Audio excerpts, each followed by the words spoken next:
Hola, ¿qué tal? Buenos días. Bienvenidos al webinar sobre los retos de Solvencia II e IFRS 17 después del COVID-19. Yo soy Andrea Comanescu y soy la responsable de Marketing y Comunicación de Serpiex. En primer lugar, les queremos agradecer haber aceptado estar con nosotros hoy y esperamos que todos ustedes se encuentren bien. El webinar durará aproximadamente unos 40 minutos. Durante la sesión, por configuración de Teams, sus micrófonos se mantendrán silenciados. No obstante, ustedes podrán hacer sus preguntas y sus comentarios a través del chat que tienen habilitado en la parte derecha de su pantalla. Sin más, le doy la bienvenida a Rafael García, CEO de Serpiex. Hola, Rafael. Hola, ¿qué tal? ¿Cómo estás? Muchas gracias. Buenos días a todos y a todas. El objetivo de la sesión de hoy es dar una visión global para la industria aseguradora de los retos de Solvencia II e IFRS 17 después de estos convulsos meses que estamos pasando y después de esta crisis sanitaria, crisis social, crisis económica que tenemos todos encima. La duración va a ser aproximadamente unos 40 minutos. Como ha dicho mi compañera, luego pueden hacer ustedes las preguntas que quieran, las pueden ir mandando, ir enviando ya. Y sin más, paso a comentar los distintos puntos que queremos tratar hoy. Quiero hablar de Solvencia II e IFRS 17 fundamentalmente, pero no me quiero olvidar de otros retos regulatorios que iniciándose en Europa están afectando de forma directa a las entidades aseguradoras o si no, afectarán de forma indirecta en breve plazo. Con respecto a Solvencia II, me gustaría destacar que en Europa pues, realmente no se han producido retrasos significativos debido al COVID-19. De hecho, lo único que EIOPA, que es el supervisor de los supervisores europeos, dio como salida ante la crisis es el retraso de 15 días en el reporting de los papeles correspondientes al cierre del año 2019 y el retraso en una semana de los envíos correspondientes al primer trimestre del año 2020. Por tanto, realmente nada, no ha habido ningún tipo de retraso significativo. Y con respecto a otros países del entorno de Chile, como por ejemplo Colombia o Perú, donde sí es verdad, es cierto que están todavía en una fase de puesta en marcha muy inicial de Solvencia II. Pero bueno, siguen avanzando, los calendarios se han mantenido, no ha habido retrasos, al menos en la parte que ahora les toca, que es la definición del CBR, la definición de qué va a ser su ORSA, la definición de cómo van a hacer un diagnóstico de la industria. Bueno, todo esto, repito, con grupos de trabajo y haciéndolo de forma ordenada en Colombia y en Perú, sigue en marcha. También quiero destacar que el teletrabajo, una gran incógnita en los primeros días del COVID, ha funcionado. Ha funcionado tanto para actuarios como para financieros y probablemente mejor de lo esperado, con una respuesta fantástica por parte de las infraestructuras informáticas como esta que estamos utilizando actualmente, ¿no? Y en Europa, al menos, gran parte de la industria ha extendido ya el teletrabajo hasta diciembre del 2020. Aproximadamente, pues no sé, en las oficinas hoy estará trabajando un 10-15% de la gente. El resto está en su casa teletrabajando. En algunos sitios hasta el 20%, pero no mucho más, no mucho más. Yo querría establecer retos de prioridad máxima, prioridad media, prioridad baja. El rojo, como el semáforo, rojo, ámbar y verde, ¿no? Para mí el reto de prioridad máxima sigue siendo el estudio de impacto cuantitativo. Los KISS, Quantitative Impact Study, que ustedes en Chile ya comenzaron a hacer, pero que se paró. Que se paró y que creo que hay que retomar porque esto tiene importancia crítica para las entidades y para la industria. Para las entidades porque identifican su balance económico, saben cuál es lo que tienen, cuánto vale lo que tienen y lo que deben. Y por tanto calculan su excedente, es eso que va a absorber los riesgos. En segundo lugar, porque calculan el nivel de CBR con la fórmula estándar que se ha establecido. Y en tercer lugar, porque hay un ratio de solvencia que permite comparar unas entidades con otras, ¿no? Y a partir de ese ratio de solvencia, pues intentar mejorar, asumir más riesgos, hablar de apetito, bueno, cosas que ya veremos en el tema de Orsa, ¿no? Importante para la industria porque permite calibrar adecuadamente el modelo estándar, ya íbamos aquí en Chile por el quinto borrador, creo recordar, pero no se ha hablado poco de otras cosas como las medidas transitorias. ¿Qué va a pasar con las entidades que no lleguen? ¿Vamos a no dejarlas funcionar o vamos a establecer un periodo transitorio para adaptarnos a lo que sea el modelo final de cálculo de capital regulatorio chileno? La determinación de los plazos de puesta en marcha, yo creo que también es algo que a partir del estudio de impacto cuantitativo pues se puede empezar a calibrar. ¿Cómo atacamos el pilar 3, por ejemplo? Cosa que en Chile todavía no se ha hablado realmente. Por tanto, el segundo nivel, la prioridad media, sería este. Desde mi punto de vista, el pilar 3, la definición del contenido de lo que en Europa llamamos las QRTs, los Quantitative Reporting Templates, es decir, la información anual y trimestral que se está reportando a los supervisores. Y es muy extensa, es muy amplia. Y cuanto antes se defina, mejor, porque antes se podrán hacer pruebas, antes se podrá preparar el supervisor para absorber esta información y meterla dentro de sus circuitos de control y de revisión, y estará preparada la industria para identificar los motores de cálculo, 1 y 2, los motores de generación de estos informes.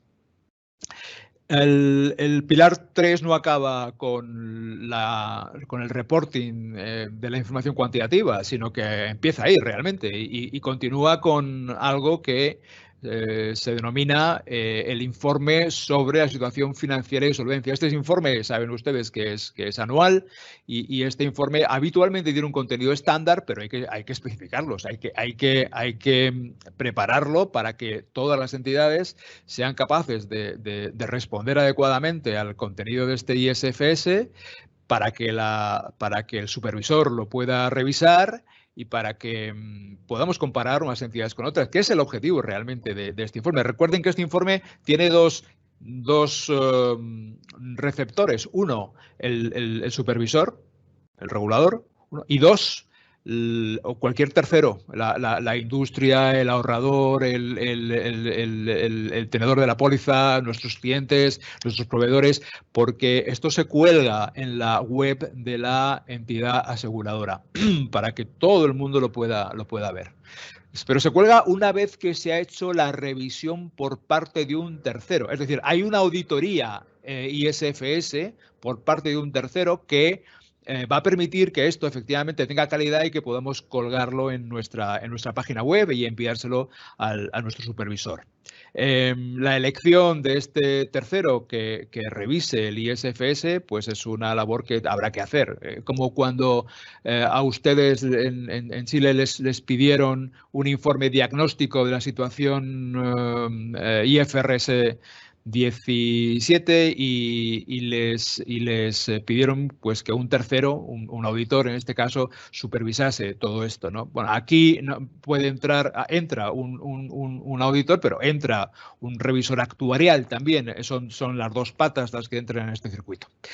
Y luego, por último, en Europa también, en relación con el Pilar 3, ha tenido mucho sentido las pruebas de garantías a largo plazo, pruebas que han hecho las entidades aseguradoras de vida, es decir, aquellas que tienen pasivos con cola larga, para ver cómo responden ante pruebas de tensión de escenarios extremos relacionados con movimientos de tasas, con quiebras de contrapartes, con deterioros de activos reales. Pues todo esto al final es muy interesante, y también, por supuesto, con deterioro de las garantías que podemos tener asociadas al pasivo, deterioro de las tablas de mortalidad, deterioro de cualquier cosa que podamos establecer en una prueba de tensión. Como prioridad baja, porque ya lo hacen, ya lo han hecho, y además ustedes lo han hecho bien, se ha hecho bien en Chile. Está el ORSA. El ORSA, para mí, sin duda, es la herramienta más importante en Solvencia II, porque el ORSA al final me refiero al ejercicio cuantitativo de ORSA, me refiero a esta parte segunda que estoy marcando en esta transparencia. Para mí es un ejercicio de humildad, es reconocer lo que somos, es no contarle al supervisor algo que no somos, como puede ocurrir cuando les presentemos la información de Pilar 3, ¿no? Sino hacer un ejercicio de transparencia para contarles qué vamos a ser de mayores, qué vamos a ser dentro de 3 años. Vamos a proyectar nuestro balance, nuestras pérdidas y ganancias, nuestros riesgos. Vamos a incorporar nuevos riesgos que hoy la fórmula estándar de Solvencia II chilena no incluye. Vamos a definir niveles de apetito de riesgo, que no es fácil, no es sencillo, y vamos a establecer límites para que nada ni nadie ponga en peligro este nivel de riesgo. Por supuesto, esto va a estar plagado de pruebas de tensión. Vamos a hacer escenarios de qué pasa si, escenarios de simulación, escenarios de prueba de tensión directa e inversa. Incorporaremos el escenario COVID dentro del circuito, hablaremos de tensionar la siniestralidad, tensionar las tablas de mortalidad, tensionar cualquier cosa que podamos imaginarnos que pueda tener un balance, que pueda tener un impacto negativo en nuestra riqueza, en nuestro balance, en lo que tenemos, por tanto, en lo que tenemos y debemos, el activo y el pasivo, y en nuestros resultados. Así como en nuestros riesgos.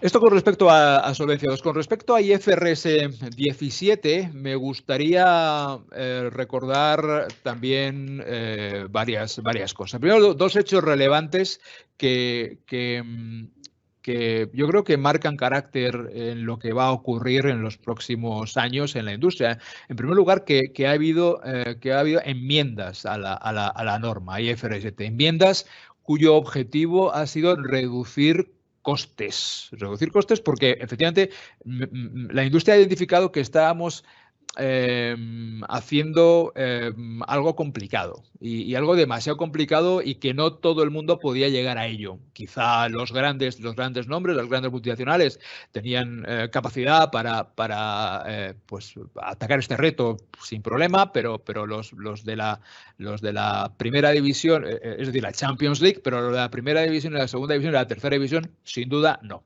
Por tanto, se reducen costes como simplificando algunos requisitos de la norma y aplazando todo esto hasta el 2023 se consigue dar tiempo para que este reto contable se incorpore a las jurisdicciones de todo el mundo y que la norma no solamente se aplique a las entidades cotizadas en bolsa o que dependan de bancos, sino que se aplique a todas las entidades para que haya una homogeneización de información, que es de lo que se trata. Mayor calidad, mayor transparencia también.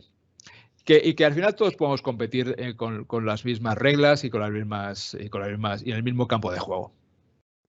¿Qué están haciendo las grandes aseguradoras respecto a IFRS 17? ¿Dónde están? ¿Qué tenemos hoy? Pues en primer lugar, lo que estamos viendo desde hace ya tiempo es que la coordinación multidisciplinar es necesaria. Es decir, hay que coordinar a actuarios con financieros, con ingenieros informáticos, con personas que manejan la contabilidad, con gente que maneja la base de datos. Bueno, todo esto se puede coordinar en una PMO, se debe coordinar en una PMO. Últimamente, cuando nosotros teníamos reuniones con posibles clientes relacionados con estos temas, pues venía una persona, 2 personas, venían o el actuario o el contador. Bueno, pues teníamos un público limitado en estas reuniones, pero ya no. Desde hace un año las reuniones con los equipos, cuando hablamos de IFRS, son reuniones multidisciplinares y siempre hay una persona de cada equipo para ver por dónde van las cosas, ¿no? Lo que nosotros estamos haciendo con varias entidades y es habitual, esto ya lo han hecho las grandes, la están haciendo las medianas, es la consultoría de puesta en marcha, donde habitualmente se hacen 3 cosas. Una, la identificación de la situación inicial, hay que saber si es niño o niña lo que tenemos y dónde estamos. El análisis de los gaps que tenemos frente a la situación benchmark que tenemos que atacar en el año 23 y la hoja de ruta de cómo queremos llegar de forma razonable y sin traumas a todo esto. Mi recomendación es que, a pesar de que esto se ha retrasado, pues hay que empezarlo ya, con quien sea. Lo puede empezar la PMO, sin duda, ¿no? Pero empiecen ya, porque si no estamos ya ordenados en este camino, difícilmente podremos llegar con solvencia, nunca mejor dicho, a donde queremos, ¿no? Hay que comenzar también a coordinarse metodológicamente con los auditores. Los auditores nos van a dar el sello, nos van a dar el visto bueno de las cosas que decidamos. Ir con ellos de la mano es una alternativa, sin duda, ¿no? Pero al final los auditores tienen una visión del negocio quizá un poco distinta que nosotros. Claro, ellos quieren tener la máxima seguridad de que no se confunden y, por tanto, quiere que el pasivo sea lo más grande posible y nosotros queremos que el pasivo sea lo más pequeño posible. Por tanto, en esa lucha no todos tenemos las mismas opiniones y tenemos que negociar con los auditores aspectos metodológicos que nos lleven a nuestro campo, es decir, a reducir el BEL y no a tener un BEL de máximos, porque eso no es lo que queremos. Formación, importantísimo. Sin formación no hay salida posible a los retos tan intensos en los que nos estamos enfocando. Suelo decir que si Solvencia II ha supuesto un nivel de gasto de, no sé, imagínense, de 100, IFRS 17 va a suponer un nivel de gasto de 200, del doble, seguro, por lo menos. Lo vemos, lo palpamos, lo sentimos, porque los motores de cálculo van a ser necesarios. Quizá en Solvencia II todavía había algunas cosas que se podían hacer con Excel. Con IFRS 7 ya no, es imposible. Es muy, muy complicado porque tendremos que hacer muchos cálculos, sobre todo si estamos hablando de garantías a largo plazo y cálculos complejos y además intensos, y esto lo vamos a tener que llevar a algún tipo de herramienta que nos permita la trazabilidad y replicabilidad de las cosas, ¿no? Y para eso hace falta gente formada, si no es imposible. Preparación de los datos, claro, los americanos dicen garbage in, garbage out, los gringos, y tienen razón. Cuanto más cuidemos el input, mejor será el output, y muchas veces el problema está en esto, en que tenemos que dedicarle tiempo a revisar la calidad de nuestras bases de datos, de pólizas, de siniestros, de lo que sea.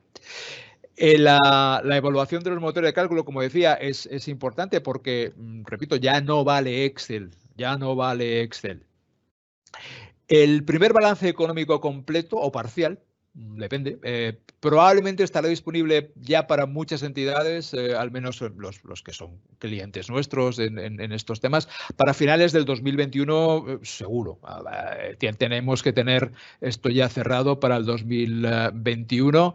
Y bueno, ahí además tendríamos que haber hecho una evaluación parcial del impacto, tanto en balance como en cuenta de resultados, de la aplicación de IFRS 17. Ir pensando, aunque esto probablemente es lo último, pero ir pensando en cuál es el data mart contable, es decir, la información a compartir con la contabilidad. De los motores de cálculo va a salir mucha información, esa información se tiene que ordenar para luego hacer los asientos.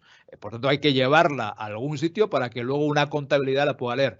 Esa contabilidad tiene que estar preparada para todo esto, por tanto, también es un reto contable y un reto que tiene que negociarse con los sistemas informáticos de contabilidad que tenemos actualmente para ver si cubren, no cubren, van a cubrir o no van a cubrir todos estos retos.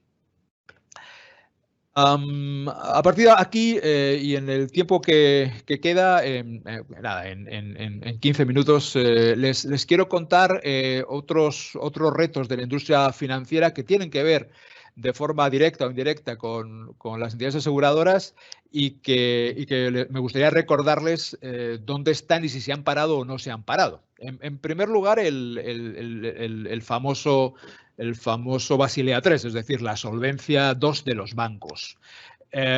Aquí hay dos fuerzas encontradas. Uno, las entidades buscan rentabilidad en entorno de tasas muy bajas, y esto supone la asunción de riesgos mayores. ¿Con qué? Con productos complejos. Y esto al supervisor le genera un problema. Le genera un problema porque los estándares de control que tenía preparados no funcionan para todo esto y necesitan cosas más sofisticadas, cosas más exigentes, regulación más sofisticada, regulación más exigente, personas más capacitadas y procedimientos mucho más finos para todo esto, ¿no? Y por eso, entre otras cosas, pues se decidió modificar el pilar 1 de Basilea III. El pilar 1 es el que tiene que ver con las tres cosas que tienen ustedes en esos cuadros a la izquierda, es decir, el riesgo de mercado, el riesgo de crédito y el riesgo operacional. Sin duda, los cambios más significativos están asociados a el riesgo de mercado, porque antes era muy fácil y ahora es muy complicado y lo están complicando cada vez más. Y tomemos nota porque esto probablemente llevará a que dentro de unos años el riesgo de mercado de solvencia 2 se alinee con el riesgo de mercado de Basilea III y empecemos a hacer cosas más complicadas. Empecemos a hacer simulaciones, sensibilidades, bueno, pues cosas más complejas que requiere todo el pilar 1, un pilar 1 mucho más complicado. No, recuerden que los balances de las entidades bancarias no son más complicados que los balances que las entidades aseguradoras, ni mucho menos. Por tanto, si han incorporado complejidad en los bancos, es más que seguro que dentro de unos años se incorporará a las aseguradoras, porque recuerden que esto suele ser copy-paste, copiar y pegar por parte de los supervisores.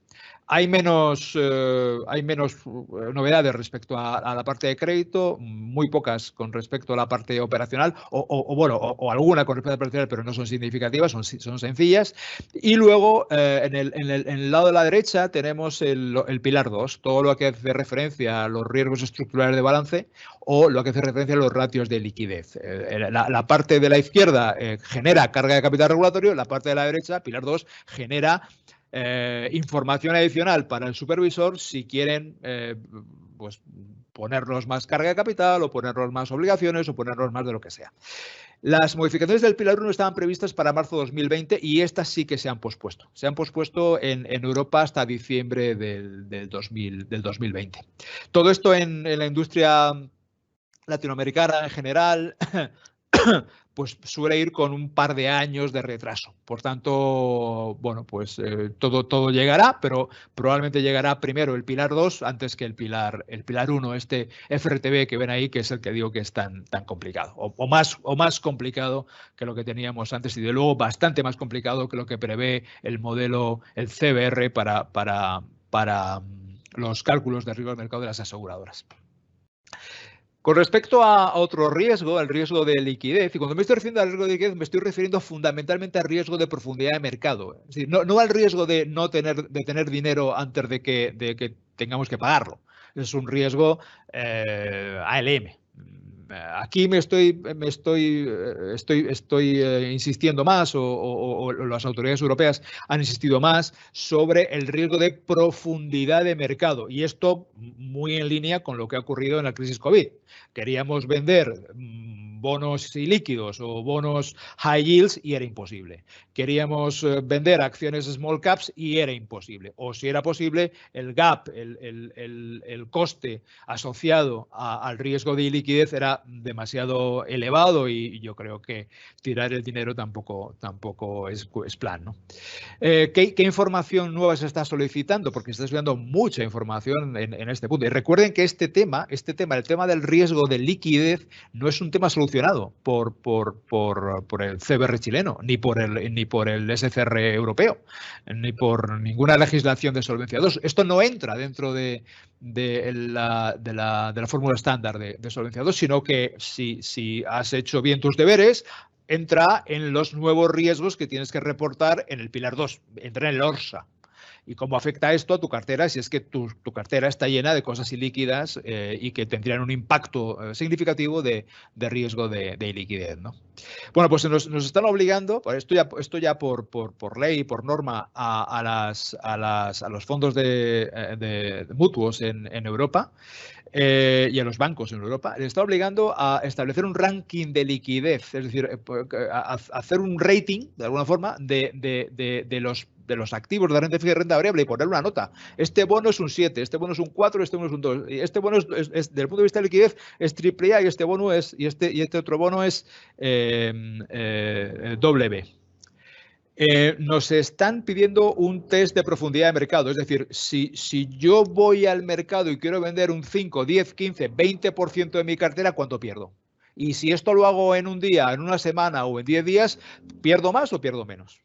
Esta es la pérdida esperada por liquidez en circunstancias normales. Y también nos dicen, oiga, háganos un test por la pérdida esperada por liquidez en situaciones de crisis, que es lo que me interesa a mí, a ver qué pasa en COVID, a ver qué me ha pasado en las circunstancias extremas, ¿no? Nos hablan también de análisis del patrón de reembolsos. Cada negocio tiene su patrón de reembolsos. Ustedes tienen los pasivos actuariales y otros tendrán sus partícipes y beneficiarios que están pidiendo el dinero de los planes de pensiones o de los fondos de inversión. Bueno, pues esto también entra. Nos hablan también de los ratios de liquidez. Vamos a tener que calcular ratios de liquidez exactamente igual como los calculábamos para la banca. Y por último, límites de activo y límites por cartera. Perdónenme por los ruidos que están escuchando, porque no estaba previsto. En algún piso de por aquí al lado están haciendo obras. Por tanto, bueno, tenemos compañía. El otro vector de gobernanza que sin duda va a tener repercusión en las aseguradoras, porque ya lo está teniendo en Europa, en los bancos y en las gestoras de fondos de mutuos y en las gestoras de fondos de pensiones, es el impacto ESG. ESG, recuerden que es el acrónimo de Environmental, Social and Governance. Todos los aspectos medioambientales, sociales y de gobernanza que tienen que ver con nuestra cartera. Sin duda, hay una creciente demanda por la gestión responsable. Esto es indudable. Las compañías con mejores indicadores ESG son las que mejor han funcionado durante la crisis, y cada vez hay mayor información para estas compañías. Antes teníamos para 4, ahora hay para para muchas más. Y antes teníamos 4 indicadores, ahora tenemos 60, 70, 80 indicadores medioambientales, sociales y de gobernanza, ¿no? De hecho, hay tantos indicadores que aún no hay una taxonomía cerrada, ahí no hay alguien que haya puesto orden en estos indicadores, y esto es lo primero que hay que hacer y se hará durante el año 2020, al menos en Europa, donde ya hay una directiva comunitaria que obliga a todo esto. Para evitar, entre otras cosas, el greenwashing. Es decir, oye, es que no todo es verde. Aquí, por mucho que hagas y sigues contaminando, aunque tú pongas un panel solar, si emites toneladas y toneladas de CO2 al aire, pues sí, sigue siendo contaminante, ¿no? ¿Cómo se tratan los bonos gubernamentales, por ejemplo? Hay incertidumbres muy importantes cuando hablamos de estos temas, ¿no? El gobierno, los bonos del gobierno chileno son más socialmente responsables que los bonos españoles, del gobierno español, o al revés. Y todo esto además va a tener integración en la normativa. ¿Va a ser necesario meterlo en el Pilar 2 y hablar de ello? Seguro que sí, seguro que sí. ¿O va a tener incluso carga de capital regulatorio? Pues no lo sé, esto ya es más complicado y vendrá con el tiempo, ¿no? Pero nos imaginamos que como el mundo va por aquí, hemos visto solamente la punta del iceberg y que probablemente todos estos temas de impacto ESG al final tendrán carga de capital regulatorio. ¿Cuándo? No lo sabemos. Como les decía, en Europa hay dos grandes fechas, el marzo del 2021 y en enero del 2022. En marzo del 2021 hay que publicar la documentación de gobernanza y en enero del 2022 hay que publicar las métricas de impacto ESG. Por tanto, hay que hacer muchas cosas. Hay que hacer pues análisis de la situación actual. Es decir, oye, que vamos a calcular indicadores para carteras, para entidades, para activos individuales, para toda la gestora o para toda la aseguradora, para todo el banco. Vamos a comparar nuestra cartera con benchmarks o con otros activos que puedan ser competencia. Vamos a calcular un VaR de impacto ESG. Y vamos a integrar este impacto ESG con otros riesgos, mercado, contraparte. Al final tenemos que sumarlo para que todo esto sea coherente, ¿no?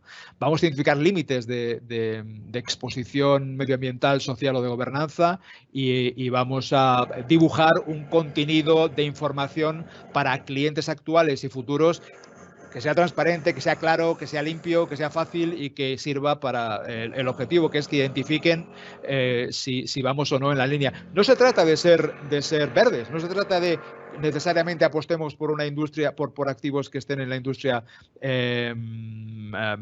No, ni mucho menos. Se trata de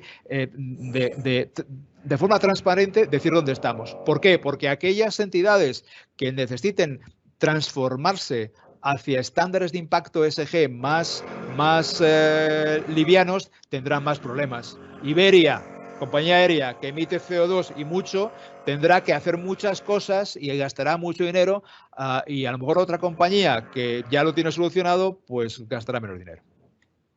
Termino ya con otros dos temas muy rápidos. El tema de las inversiones en capital riesgo cada vez están más de moda. Como no hay rentabilidad, como los tipos de interés son tan bajos, pues nos hemos ido a fondos de capital riesgo, a fondos de impacto, a project finance, a startups, a proyectos inmobiliarios, y todo esto supone iliquidez, supone falta de transparencia, supone necesidad de hacer otras cosas. Estimación de riesgo país, el riesgo de negocio, valoración mark to model porque no hay mark to market, información de adecuación ex ante, prueba de tensión, bueno, muchas cosas que están asociadas en Europa a una legislación que se llama AIFMD, Alternative Investment Funds Markets Directive. Para hablar de pensiones de empleo también hay otra legislación, una legislación que se llama IORP 2 y hasta ahora en los planes de pensiones de empleo nadie se metía, eran los últimos de la fila, todos los olvidábamos. Como es una inversión a vencimiento, como no se puede entrar ni salir hasta que te jubilas, pues se prestaba poca atención. Bueno, pues ya no. De hecho, los mismos estándares que les he mencionado antes para los fondos mutuos van a ser necesarios para los planes de empleo, planes de pensiones de empleo. Y bueno, pues al final estamos hablando de el impacto ESG, medirlo, el riesgo de liquidez, medirlo y curiosamente, un pilar 2, hacer un ORSA y una proyección de rentabilidades y riesgos para los fondos de pensiones de empleo. Acabo con esto, con MiFID III. MiFID III, recuerden que es la defensa de los intereses del inversor, y aquí hay dos grandes palabras, dos grandes pilares, que es el pilar de la idoneidad, es decir, la idoneidad de la inversión para el inversor, eso hay que demostrarlo. Y, en segundo lugar, la idoneidad de la adecuación de la inversión a la cartera. Y también hay que demostrarlo, que lo que se ha comprado sigue siendo válida, con una evaluación ex ante y un seguimiento ex post. Todo esto, repito, es lo que se incorpora en MiFID III y es lo que será de obligado cumplimiento durante el año 2021. Claves del éxito para todo esto, y me repito en algunos puntos y con esto ya acabo. Fundamental para mí el liderazgo del directorio. Sin liderazgo del directorio no hacemos nada. Hay que llevar la rienda de estos retos desde arriba. Hacer un diagnóstico inicial preciso. Por eso yo recomiendo esto de diagnóstico inicial, la hoja de ruta, el análisis gap. Es siempre interesante que ya sea una PMO interna o ya sea un tercero desde fuera, haga un diagnóstico de dónde estamos para ver dónde queremos ir. Formación. Y no lo repito más, pero es crítico que tanto al nivel de directorio, del Consejo de Administración, como a nivel técnico y de funcionarios de escala media, estemos formados en estos temas y los recursos de formación tengan un presupuesto asociado. Herramientas tecnológicas integradas. No vale Excel y no vale 7 cosas distintas. Una para CBR, otra para ORSA, otra para LM, otra para... No. Una herramienta, si puede ser, que me valga para todo, porque es que tengo al final 7 cosas. Una para Bell, otra para no sé qué. No puede ser. La trazabilidad de los cálculos. Nos van a exigir ahora con IFRS 17... ya no es un tema de probabilidades, ya no es un tema, bueno, pues me da 120 o 122, pues da un poco igual, porque es un tema probabilístico. No, la trazabilidad de los cálculos va a exigir que esto sea fino o muy fino. Y la replicabilidad de los mismos. Es decir, si yo he dado 120, mañana lo replico y me tiene que salir 120 también. Por último, industrialización de las tareas, ya que hay muchas cosas que hacer y el riesgo y el tiempo es limitado. Y con esto he llegado justo a los 40 minutos que había prometido, y ahora, Andrea, si tienes alguna pregunta o si tienes alguna cuestión, pues te rogaría que me la formularas. Sí, claro. Nuestros asistentes han ido enviando algunas preguntas. Una de ellas, ¿cómo visualiza la situación chilena en términos de deterioro de los indicadores de solvencia bajo los efectos COVID-19?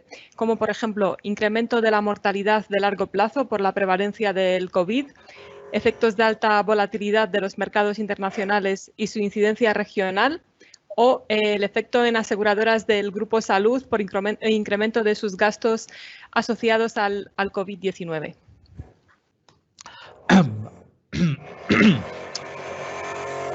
A ver, las tres son válidas. Lo que pasa que todavía no se ha manifestado esto en este primer semestre de COVID en los balances. De hecho, curiosamente, en algunos segmentos lo que ha habido es una reducción de la siniestralidad. Hemos visto aquí en España, por ejemplo, como la Mutua Madrileña, el líder en autos, pues está reduciendo el coste de la prima porque dice que hay menos siniestralidad y por tanto le da un beneficio a sus mutualistas, a sus asegurados, ¿no? Pero sí, claro, que impactará, y yo creo que impactará dependiendo de lo que dure esto. Y tiene mala pinta. Tiene mala pinta porque no hay vacuna todavía, porque probablemente estamos a 6 meses de tener una vacuna que pueda ser compartida por todo el mundo. Por tanto, en las cuentas del 2020 yo creo que tendrá un impacto, limitado, limitado. No veo un gran impacto en el cuento del 20, pero en el cuento del 2021 sí, mayor. Y a partir del 2021, recuperación en el 22 y el 23. Esta es mi perspectiva y esto es lo que estoy viendo en general en las entidades cuando estamos haciendo proyecciones ORSA y cosas similares. Tenemos alguna pregunta más con respecto a los efectos en la cartera de activos. Alguien pregunta qué activos tendrían mayor deterioro a largo plazo y qué estrategias de inmunización es posible seguir al respecto. Bueno, los activos que van a tener más deterioro a largo plazo seguro que son los que tengan mal rating, mal crédito. Desafortunadamente, esos que tienen mal crédito son los que dan más rentabilidad, porque el riesgo es lo que tiene, que si lo asumes tienes mayor rentabilidad esperada, ¿no? Por el diferencial de tipo de interés, de tasa de interés que nos está dando. Yo no entraría en esta situación en compañías muy deterioradas, porque la probabilidad de que se deterioren más es elevada, ¿no? La defensa ante esto es limitada. La única defensa es la diversificación. No hay mucha más. Cuantos más nombres tengamos en nuestra cartera, más eficiente va a ser la gestión ALM, si es que queremos incorporar crédito a las entidades. Esto de diversificación es válido también para, por supuesto, la renta variable. Y por supuesto para otros activos inmobiliarios o similares distintos a los bonos gubernamentales, ¿no? Que probablemente son los que menos van a sufrir, los bonos gubernamentales, ¿no? Diversificar no es fácil porque tiene costes también, claro, depende de la cartera que tengamos. Comprar 150 bonos de crédito high yield es muy complicado, primero porque no es eficiente, porque tiene costes de transformación, porque tiene costes de transacción y porque si nano diversificamos, es decir, que compramos cantidades muy pequeñas, todo eso cuando vayamos al mercado se puede deteriorar mucho más todavía porque queremos vender cosas, repito, muy pequeñas, ¿no? Por tanto, una recomendación es ir a través de fondos mutuos que diversifiquen en estas cosas. Tengan en cuenta que en cualquier legislación Solvencia II se permite hacer look-through, por tanto, no tendremos mucho problema a la hora de cumplir con nuestros objetivos de carga de capital regulatorio por el hecho de tener un fondo de inversión. Y si van a un fondo de inversión, vayan a un fondo, se lo digo de forma honrada, vayan a un fondo indexado, vayan a un fondo que no haga muchos experimentos, vayan a un fondo barato. Los fondos indexados, no necesariamente ETF, sino los fondos mutuos que están indexados a referencias de cualquier tipo de asset de clase de activo, al final tiene una ventaja sobre el resto y es que son baratos. Están cobrando 20, 30, 10, 15 puntos básicos, mientras que los otros cobran un 1,5, un 2% de comisión de gestión. Por tanto, diversificación, barato, que sea barato lo que compremos. Y a ser posible, y esto es más complicado porque cuando estamos hablando de high yields es difícil, pero a ser posible líquidos. Claro, probablemente es más líquida la compra de una inversión en un ETF o en un fondo mutuo que a su vez invierte en esos bonos que el bono en sí mismo, ¿no? Por tanto, bueno, las tres palabras mágicas: diversificación, costes bajos y liquidez. Si hay tiempo para una pregunta más, alguien pregunta si existen instrumentos derivados que se estén utilizando en el mercado europeo para protegerse de estos eventos.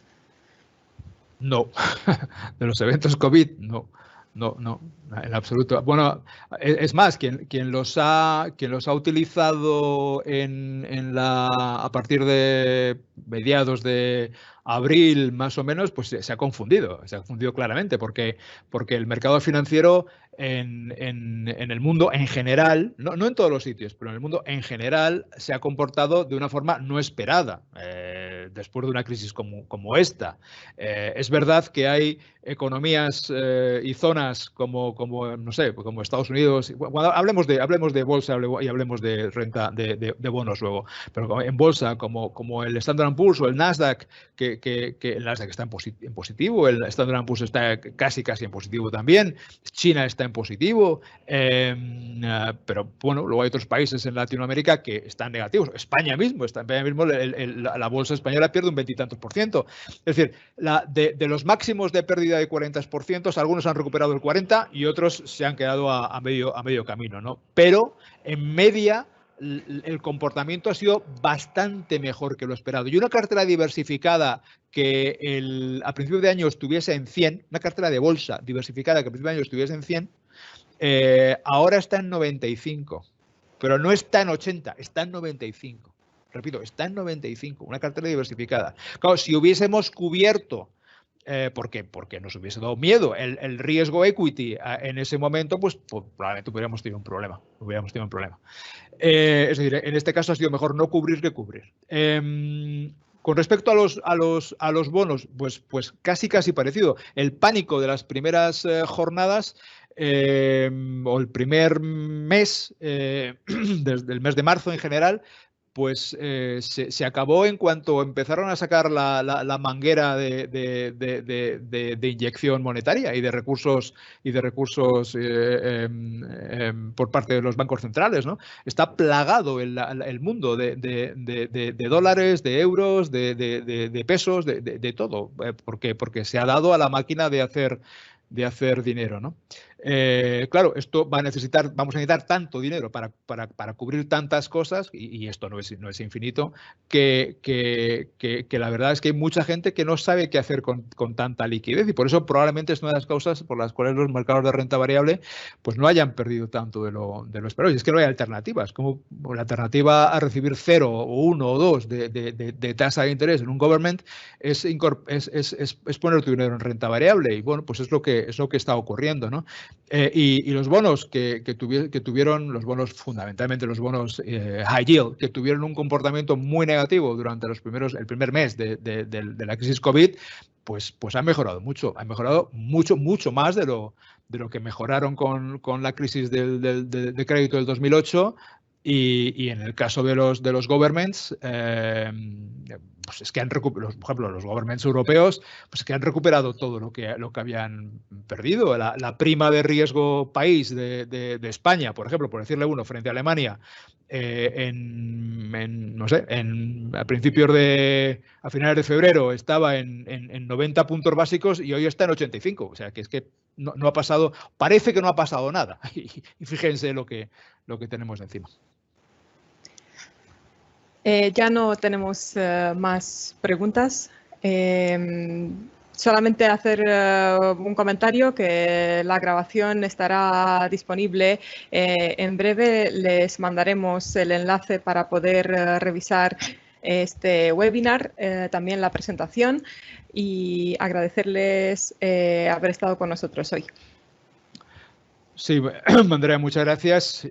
Muchas gracias a ustedes por su tiempo y sobre todo cuídense ahí fuera, porque esto no ha acabado y tiene pinta que vamos a convivir con ello durante meses o años, ¿no?